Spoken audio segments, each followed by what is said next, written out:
السلام علیکم. کیا حال ہے آپ سب کے؟ کیسا گزر رہا ہے رمضان؟ الحمدللہ. دیکھیں اب پتہ بھی نہیں چل رہا اور چھٹا روزہ آ گیا. کل کی بات لگ رہی ہے نا، ہم رمضان کا انتظار کر رہے تھے. ایسے ہی گزر جائے گا. اللہ سے دعا کریں کہ ایسا نہ ہو کہ آخری دن ہم ریگریٹ کر رہے ہوں کہ ہم اور بہت کچھ کما سکتے تھے، ہم نے کمایا نہیں. سو جتنا محنت کر سکتے ہیں اس مہینے میں اتنی محنت کیجیے، انشاءاللہ آپ کو اس کی برکت محسوس ہوگی.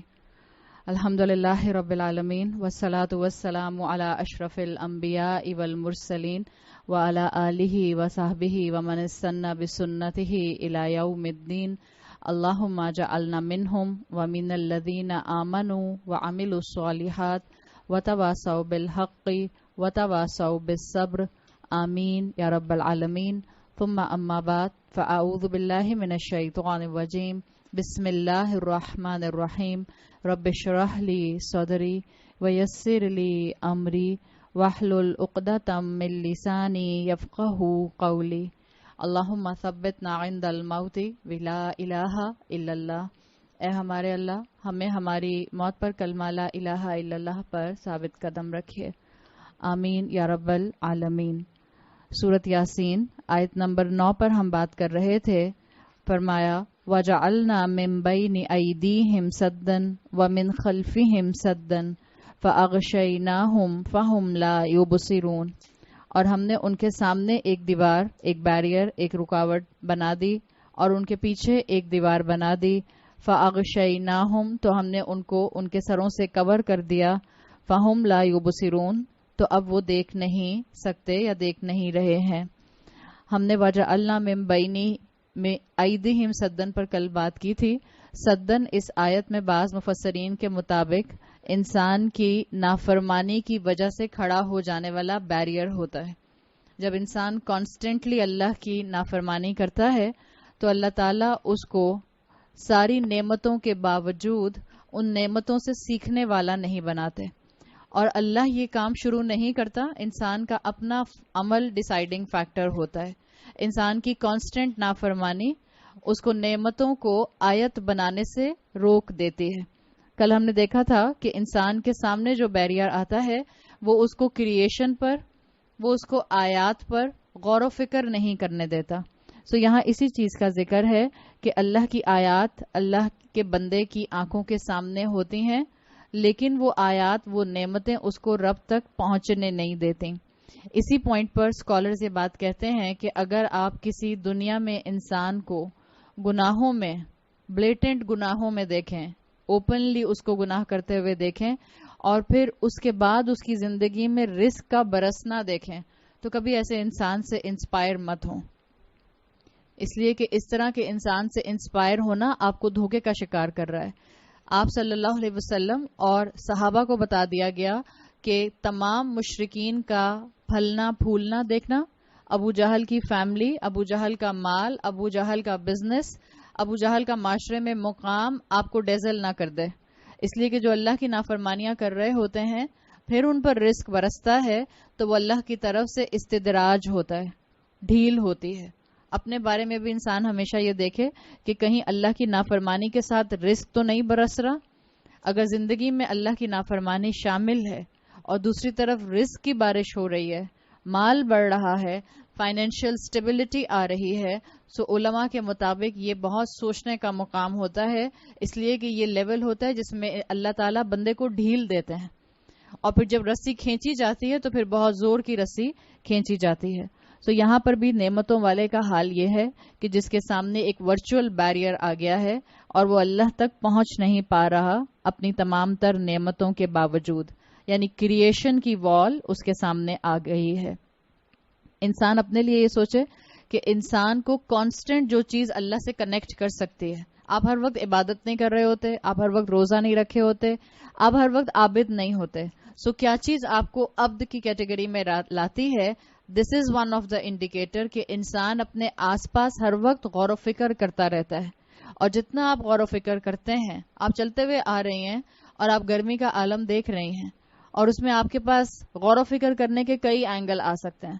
ایک یہ کہ جس گاڑی میں آ رہی ہوں مجھے باہر کی گرمی محسوس ہی نہیں ہو رہی، ایک یہ کہ جس گرمی میں میں آ رہی ہوں اس گرمی میں بھی اللہ تعالیٰ نے الحمدللہ مجھے زندہ رکھا ہوا ہے. اس گرمی میں میرے اور آپ کے لیے بھی بہت سے سبق ہیں. جو اللہ کا بندہ، جو اللہ کا عبد ہوتا ہے، وہ اس طرح کی عبادت میں کانسٹنٹلی رہتا ہے اور پھر وہ اپنے آپ کو اس بیریئر سے بچا لیتا ہے. یہاں پر آیا کہ جو اللہ کا انکار کرنے والے ہوتے ہیں، اللہ ان کے سامنے ایک بیریئر، ایک رکاوٹ کھڑی کر دیتا ہے. نہ کریشن سے سیکھتے ہیں، نہ اپنے سامنے دنیا حال سے سیکھتے ہیں، اور نہ ہی آنے والے وقت مستقبل سے سیکھتے ہیں. نہ جنت کی بات ان کو انکریج کرتی ہے، نہ جہنم کی بات ان کو عمل کے اوپر لے کر آتی ہے. دوسرا بلاک جو ایسے کافر کے سامنے، ایسے انکار کرنے والے کے سامنے آتا ہے، فرمایا وَمِن خَلْفِهِمْ سَدًّا. تو اللہ تعالیٰ نے ان کے پیچھے بھی ایک دیوار کو مینشن کیا ہے کہ ان کے پیچھے بھی ایک دیوار ہے. ہمارے پیچھے کیا ہوتا ہے؟ ہمارے پیچھے ہمارا ماضی ہوتا ہے. آپ کی تاریخ، لوگوں کی تاریخ اور قوموں کی تاریخ. انسان ان سب سے سبق لینا چاہے تو سبق لے سکتا ہے.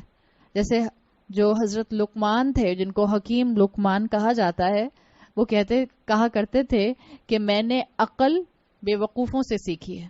بے وقوفوں کی حماقت سے انسان اپنے لیے بہت سے معاملات بہتر کرنے کے آپشنز سیکھ لیتا ہے. یہ جو لوگ ہوتے ہیں جو کہ ہدایت کو کان پر پڑنے کے بعد بھی ہدایت کو اہمیت نہیں دیتے، اللہ تعالیٰ ان کے لیے ایک ایسا ورچوئل بیک سائڈ بیریئر کھڑا کر دیتا ہے جس کی وجہ سے یہ اپنے ماضی کی غلطیوں سے، لوگوں کی ماضی کی غلطیوں سے اور قوموں کی ماضی کی غلطیوں سے سیکھنے سے محروم ہو جاتا ہے. قارون کا قصہ، فرعون کا قصہ، قوم ثمود، قوم عاد، قوم لوط، قوم نوح کس طرح سے تباہ کی گئی، انسان وہ سب پڑھتا ہے لیکن پڑھنے کے باوجود غافل رہ جاتا ہے. اور جب یہ دو بلاکس آ جاتے ہیں، جب انسان ورلڈ اراؤنڈ اس کو اگنور کرتا ہے اور انسان ہسٹری کو اگنور کرتا ہے، اس کے کنسیکوینسز میں جو تیسرا بیریئر کھڑا ہوتا ہے یا جو تیسری کورنگ آتی ہے، اللہ تعالیٰ نے فرمایا فَأَغْشَيْنَاهُمْ. آپ دیکھیں باقی جو دو بیریئر تھے اس میں اللہ تعالیٰ نے نا کا جو کانجوگیشن تھا وہ استعمال نہیں کیا. سمپل یہ کہا تھا کہ ہم نے بنا دیا ایک دیوار کو ان کے سامنے، ایک ان کے پیچھے. اب ایک اور تاکید ہے، فَأَغْشَيْنَاهُمْ. فا یہاں پر فا سببیہ ہے، یہ ایک ریزننگ بتا رہا ہے. ان کے اپنے اگنور کرنے کی وجہ سے یہ تیسرا بلاک، تیسری رکاوٹ آئی. اور یہ کیا رکاوٹ ہے؟ اللہ نے ان کو اوپر سے کور کر دیا. کالر گلے میں ہے، رائٹ لیفٹ دیکھ نہیں سکتے، فرنٹ پر جو نعمتیں ہیں، فرنٹ پر جو دنیا ہے اس سے غافل ہیں، نعمت کو آیت نہیں بناتے، جو پچھلا ماضی ہے اس سے سبق نہیں لیتے. ایز اے کنسیکوینس کیا ہوتا ہے کہ جو کورنگ ہے سر کے اوپر وہ انسان کو ایک اور چیز کی محرومی کی طرف دھکیلتی ہے. انسان کے اوپر کیا ہوتا ہے؟ آپ کے سر کے اوپر کیا ہوتا ہے؟ آپ کہیں بال تو ہوتے ہیں. عربی زبان میں جو بھی چیز آپ سے اوپر ہوگی اس کو سما کہتے ہیں. صحیح؟ اسی لیے آسمان کو السما کہتے ہیں. عربی زبان میں جو بھی چیز آپ سے اوپر ہے وہ سما کی کیٹیگری میں آتی ہے. اسی لیے دنیا کے جو آسمان ہیں ان کو اسما کہا جاتا ہے. اللہ نے کیا کہا؟ آسمانوں سے کیا آتا ہے؟ دیکھیں آپ نے جو فرنٹ پر تھا وہ آپ نے کہا دنیا کی نعمتیں، حال اور مستقبل. جو بیک پر تھا آپ نے کہا ماضی. آسمان سے آتا کیا ہے؟ پیچھے ہم پڑھ چکے ہیں نہیں، پیچھے ہم جو آیات پڑھ چکے ہیں اس کے حوالے سے تنزیل ہے جو آسمان سے آتی ہے. جب انسان نے خود انکار کیا، نعمت کو آیات نہیں بنایا، ماضی کو آیت نہیں بنایا، وہ جو اوپر سے وہی آ رہی تھی، اب چاہے وہی کان پر بھی پڑ جائے تب بھی وہ وہی جو ہے وہ دل میں پینیٹریٹ نہیں ہو پاتی، اس لیے کہ بیریئر اتنے بنے ہوئے ہیں.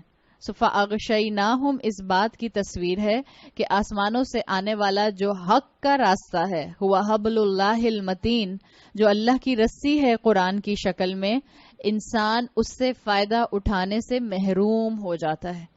یہ پوری جو آپ کو امیجری نظر آ رہی ہے، میٹل کالر کا گردنوں میں ہونا، گردنیں آسمان کی طرف فورسفلی ریزڈ ہونا، انسان کا اپنے سائٹس پر نہ دیکھ پانا، انسان کے سامنے نعمتیں ہونے کے باوجود ان نعمتوں کا آیت نہ بننا، ماضی کا آیت نہ بننا، آسمان سے آنے والی وحی کی سمجھ کی محرومی کا آ جانا، یہ پوری تصویر ہے ایک ایسے انسان کی جس کی بے عملی نے اس کے دل پر مہر لگا دی. یہ امیجری ہے، یہ سزا ہے اس کے اندر. دیکھیں اللہ جی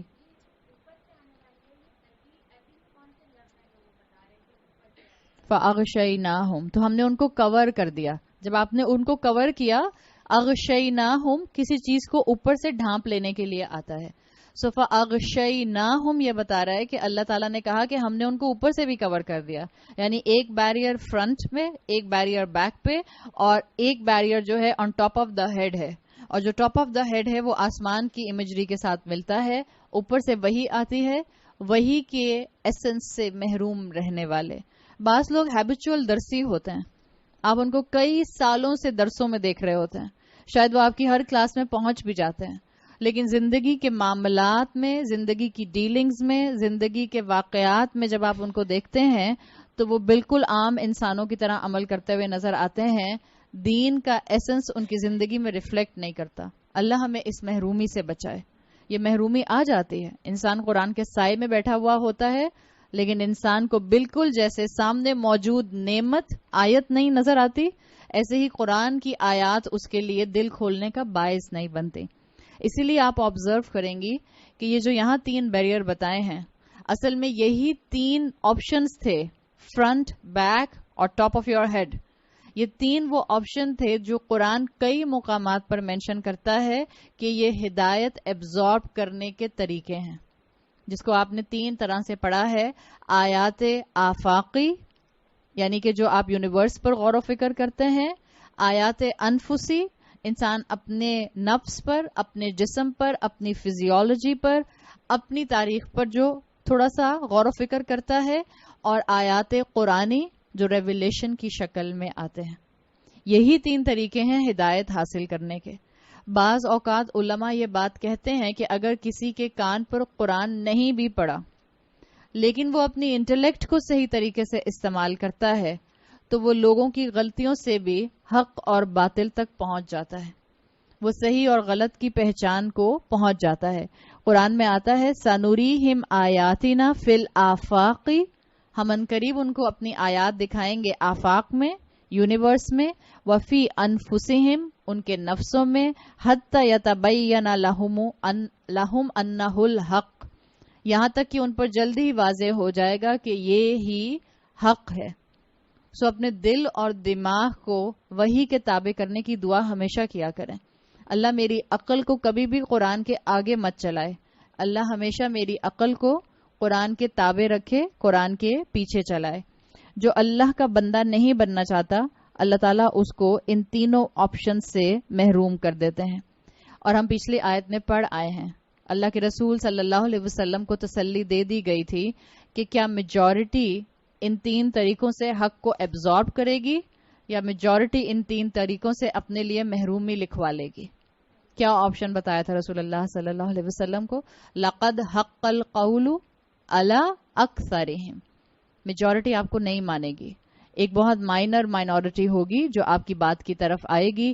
اسی لیے آیت نمبر 10 میں بتا دیا کہ یہ جو انسان نے اپنے اوپر بیریئرز لگا لیے ہیں، اس کی وجہ سے ہدایت سننے کے باوجود ان کے اندر ایبزارب نہیں ہوتی. سو آیت 10 میں آیا وَسَوَاءٌ عَلَيْهِمْ أَأَنذَرْتَهُمْ، اٹس ایکول، برابر ہے کہ آپ ان کو خبردار کریں، ام لم تنذرہم، یا آپ ان کو خبردار نہ کریں، لا یؤمنون، یہ ایمان نہیں لائیں گے. یہاں پر یہ رسول اللہ صلی اللہ علیہ وسلم کا بھی امتحان ہے اور آپ سے پہلے تمام انبیاء اور رسولوں کا امتحان تھا، اور آج جو اللہ کے رسول کے نقش قدم پر چل رہا ہے دعوت کا کام کرتے ہوئے، یہ اس کا امتحان بھی ہے. اس لیے کہ پچھلی آیت میں رسول اللہ سے کہا تھا، پچھلی آیات میں لِتُنذِرَ، آپ ان کو خبردار کر دیں. پھر یہ بتایا تھا کہ اکثریت آپ کی بات نہیں مانے گی. اب آیت نمبر 10 میں ایک اور اللہ تعالیٰ نے آپشن سامنے رکھ دیا کہ دیکھیں آپ ان کو خبردار کریں یا نہ کریں، بات تو یہ پھر بھی ماننے والے نہیں ہیں. لیکن اسی آیت کے اندر آپ کو قرآن کی خوبصورتی نظر آ رہی ہے. اکثریت آپ کی بات نہیں مانے گی، وجہ بتا دی کیوں نہیں مانے گی. ابھی جو آپ پیچھے آیت میں پڑھ کے آئے ہیں آیت نمبر 8 اور 9 میں, کہ انہوں نے اپنے تکبر کو اپنی زندگی میں اپنی شخصیت میں مین کریکٹرسٹک بنا لیا. دس از دا مین ریزن. اس لیے ان کے اوپر انذار اثر نہیں کرتا, آیتیں ان کو نظر نہیں آتی, ماضی سے وہ سیکھتے نہیں ہیں. اور بتا دیا کہ آپ صلی اللہ علیہ وسلم کی زبان بھی ہوگی, اللہ کا کلام بھی ہوگا, تو بھی ان کے اوپر انذار امپیکٹ نہیں کرے گا. قرآن 3 طریقے سے انذار کرتا ہے اوور آل, اگر آپ دیکھیں جو انبیاء اور رسولوں کے ذریعے کرایا گیا ہے. 3 طریقے سے قرآن انذار کرتا ہے. نمبر 1, قوم کے لیے خبر آتی ہے کہ قوم تباہ ہونے والی ہے. ایک انذار کا انداز آپ کو قرآن میں یہ ملتا ہے کہ اگر اللہ کی بات نہ مانی تو عذاب آ جائے گا, سزا آ جائے گی, قوم تباہ ہو جائے گی. دوسرا طریقہ آپ کو رسولوں کی تبلیغ سے ملتا ہے قرآن میں انذار کا, کہ قیامت کے دن اللہ حساب کتاب لے گا. اور تیسرا طریقہ حساب کا ملتا ہے, اس حساب کتاب میں جو فیل ہو گیا, جو اللہ کی رحمت کے سائے میں نہ آ سکا, اس کا انجام دوزخ ہے, جہنم ہے. یہ 3 انذار آپ کو کانسٹنٹ قرآن کی تھیم نظر آتے ہیں. ان میں سے جو 2 انذار ہیں یہ ابھی بھی باقی ہیں, انذار نمبر 2 and 3. جو انذار نمبر 1 تھا کہ رسول کہا کرتے تھے کہ اگر تم نے اللہ کی بات نہ مانی, میری اطاعت نہ کی, تو تمہاری قوم کو تباہ کر دیا جائے گا, تم پر ایک اجتماعی سزا آئے گی. اس کے لیے اب اسکالرز کہتے ہیں کہ اس کو فارمیٹ میں چینج کر دیا گیا ہے. موسیٰ علیہ السلام کے بعد کوئی بھی قوم ایز اے قوم تباہ نہیں کی گئی. اگر آپ قرآن کی سٹڈی کو اپنے سامنے رکھیں تو آپ کے سامنے یہ حقیقت آ جاتی ہے. اور آپ صلی اللہ علیہ وسلم اپنی احادیث میں یہ بات بتا کے گئے ہیں کہ میری امت پر اجتماعی عذاب نہیں آئیں گے. اجتماعی طور پر ایسا عذاب نہیں آئے گا کہ پوری امت وائپ آؤٹ ہو جائے, جیسے لوط علیہ السلام کی پوری امت ہی وائپ آؤٹ ہو گئی تھی, قوم عاد پوری ختم ہو گئی تھی, قوم ثمود پوری ختم ہو گئی تھی, قوم نوح میں سے صرف وہ 80 لوگ بچے تھے جن کو اللہ کے حکم سے نوح علیہ السلام نے کشتی میں سوار کر لیا تھا, باقی پوری قوم تباہ ہو گئی تھی. سو یہ جو 3 انذار کے فارمیٹ ہیں, ان میں سے فارمیٹ نمبر 1 اب تھوڑا سا تبدیل شدہ ہے, باقی دونوں فارمیٹ آج بھی قرآن میں ویسے ہی موجود ہیں کہ اللہ حساب کتاب لے گا, اس سے ڈرایا جاتا ہے, آیات اس کی بات کرتی ہیں, اور پھر حساب کتاب میں فیل ہو جانے والے کے لیے اللہ تعالیٰ نے دوزخ تیار رکھی ہے. اب کوئی بھی قوم ایک طرح سے اوور آل تباہ نہیں کی جائے گی اس لیے کہ اب کوئی نبی نہیں آئے گا. یہ سنت ہوتی تھی جب انبیاء یا رسول موجود ہوتے تھے. علماء کہتے ہیں قرآن اور احادیث سے جو وہ ایکسٹریکٹ نکالتے ہیں, یہ سزا کی شکل اب اس طرح سے آتی ہے کہ ایک قوم دوسری قوم پر ڈومیننٹ ہو جاتی ہے, یا پھر جو دوسری قوم ڈومیننٹ ہوئی تھی وہ کسی تیسری کے اوپر جو ہے وہ کسی تیسری کے انڈر آ جاتی ہے. سو یہ جو شفٹنگ آف پاور ہے یہ چلتا رہتا ہے, اور یہ بھی ایک طرح سے عذاب کی شکل ہوتی ہے. آپ دیکھیں کہ ایک وقت تھا مسلمان بہت زیادہ فلرش کر رہے تھے, مسلمان دنیا پر رول کرتے تھے. اس وقت مسلمان رولنگ پوزیشن میں نہیں ہیں, اس وقت مسلمان سپر پاور نہیں ہیں. اس وقت مسلمانوں کے اوپر ایک طرح کا باقی قوموں کی طرف سے عذاب ہے, اور جس طرح سے مسلمان قوموں کو اس وقت بیش کیا جاتا ہے, فنگر پوائنٹنگ کی جاتی ہے, وہ صاف اس بات کو واضح کرتے ہیں کہ یہ مسلمانوں کے لیے اس وقت ایک طرح سے سزا کا وقت ہے, اس لیے کہ مسلمانوں نے اپنی ذمہ داری ادا نہیں کی. سو ایک اصول اللہ تعالیٰ نے اس طرح سے انسانوں میں باقی رکھا ہوا ہے. اللہ کا نظام ہے کہ اللہ تعالیٰ قوموں کے اندر ایکسچینج آف پاور جو ہے یہ کرتا رہتا ہے. اس چیز کو یہاں پر مینشن کر دیا گیا. آپ اس آیت میں یہ دیکھ رہی ہیں کہ اس آیت میں یہ بتا دیا گیا کہ اللہ کے رسول صلی اللہ علیہ وسلم جنہوں نے اپنی زندگی کا میجر حصہ مکہ میں گزارا, 2/3 قرآن مکہ میں نازل ہوا. قریش آپ صلی اللہ علیہ وسلم کے اولین مخاطب تھے. آپ کو بتا دیا گیا کہ اس بیسٹ اپرچونٹی کو بھی قریش قبول نہیں کریں گے. انفیکٹ یہ وہی قریش تھے جو رسول اللہ کو نعوذ باللہ قتل کرنے کے پلان کرتے رہتے تھے. لیکن یہاں ایک امید ہے اس آیت میں, اور امید ہر ایک کو نظر آ سکتی ہے اس لیے کہ پچھلی آیات میں میں اس امید کے بارے میں آپ کو بتا چکی ہوں. یہاں پر آیا ہے ایک بات تو آ گئی کہ آپ ان کو انذار کریں یا نہ کریں برابر ہے, لیکن یہ برابر کب تک ہے؟ کیا انذار کبھی بھی امپیکٹ نہیں کرے گا؟ آیت ختم کن الفاظ پر ہو رہی ہے؟ لا یؤمنون. یؤمنون, چلے میں بتا دیتی ہوں, یؤمنون فعل ہے, اسم نہیں ہے.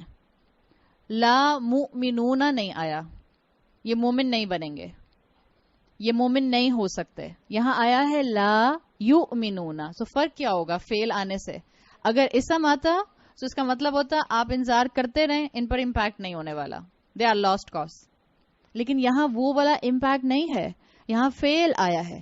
اس کا مطلب ہے چانس ہے کہ ان میں سے بھی کچھ جو ابھی بھی اس بیریئر کے ساتھ ہیں, جو 3 بیریئرز ہیں, ہو سکتا ہے ان کو توبہ کی توفیق مل جائے, ہو سکتا ہے وہ واپس پلٹ آئیں, ہو سکتا ہے ابھی نہ پلٹیں, 1 سال بعد, 5 سال بعد, 10 سال بعد وہ آپ کی بات ماننے کی طرف آ جائیں. اور یہی چیز آپ کو قرآن نے مینشن کی, رسول اللہ صلی اللہ علیہ وسلم کے مکی دور کے بعد مدنی دور میں نظر آئی. وہی مکہ کے لوگ, کافی لوگ تھے جو فتح مکہ کے بعد ایمان لے کر آئے. ساتھ ساتھ اللہ تعالیٰ نے سورہ فتح میں ایک اور چیز مینشن کی. سورہ فتح جو صلح حدیبیہ کا سارا سینیریو تھا, اگر آپ اس کو اپنے ذہن میں لے کر آئیں تو کیا ہوا تھا؟ آپ صلی اللہ علیہ وسلم نے عمرے کا خواب دیکھا تھا. آپ اپنے ساتھ چند صحابہ کو لے کر احرام پہن کر عمرے کے ارادے سے بغیر ہتھیاروں کے مکہ کی طرف گئے تھے. اور مکہ کی طرف اس وقت جانا بالکل ایسا تھا جیسے آپ خود دشمن کے منہ میں جا رہے ہیں. اور آپ کا خیال تھا کہ ہم کیونکہ پرامن طریقے سے احرام باندھ کر عمرے کے لیے آئے ہیں تو ہمیں عمرہ کرنے دیا جائے گا. لیکن ہم وہ سارا سینیریو جانتے ہیں کہ اللہ کے رسول صلی اللہ علیہ وسلم نے حدیبیہ کے مقام پر پڑاؤ ڈالا. آپ نے اپنا ایمبیسڈر بنا کے حضرت عثمان رضی اللہ عنہ کو بھیجا. حضرت عثمان رضی اللہ عنہ نیگوسیشن کے لیے گئے تھے, لیکن ان کو ہاؤس اریسٹ کر لیا گیا. مسلمانوں کے پاس خبر ریومر یہ آ گئی کہ شاید ان کو مرڈر کر دیا گیا ہے, اور مسلمان غصے میں آ گئے کہ ہمیں اندر عمرے کے لیے آنے بھی نہیں دیا گیا, اور ہمارے ایمبیسڈر کو مرڈر بھی کر دیا. اور پھر وہاں بیعت رضوان ہوئی تھی آپ صلی اللہ علیہ وسلم کے ہاتھ پہ. صحابہ نے بیعت لی تھی کہ ہم جان دے دیں گے اور عثمان کے قتل کا بدلہ لیں گے. جب یہ بات ہو گئی تب پتا چلا کہ حضرت عثمان زندہ ہیں. حضرت عثمان واپس آ گئے, ان کو اریسٹ کیا گیا تھا, ان کو چھوڑ دیا گیا. اور اس کے بعد صلح حدیبیہ ہوئی, جس کے اندر وہ کنڈیشنز آپ جانتے ہیں کہ جس میں مسلمان ایک شدید ایموشنل ٹرموائل سے گزرے تھے. اس لیے کہ ان کا پیکٹ یہ ہوا تھا کہ وہ اس سال عمرہ نہیں کریں گے, ابھی واپس چلے جائیں گے, اگلے سال آئیں گے.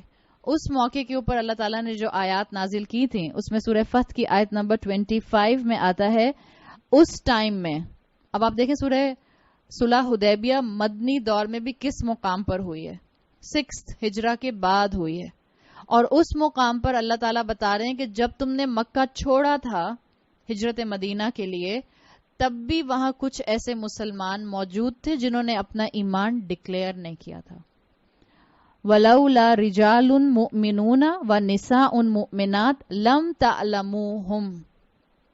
وہاں کچھ ایسے مسلمان مرد اور مسلمان عورتیں تھیں, لم تعلموہم, تم نہیں جانتے تھے ان کو, لیکن وہ وہاں تھے.